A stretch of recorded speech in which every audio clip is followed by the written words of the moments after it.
కానీ ఆ రోజు మనం అబద్ధాలు చెప్పాల.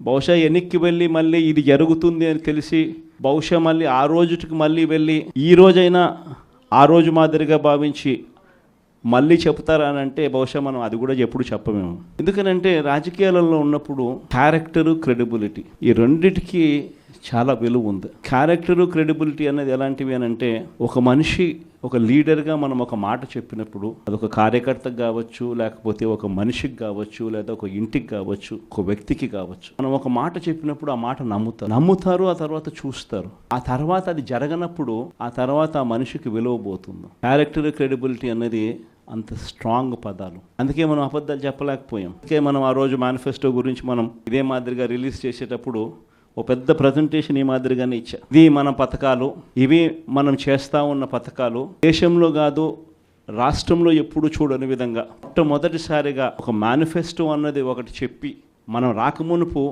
చరిత్రలో ఎప్పుడు జరగల.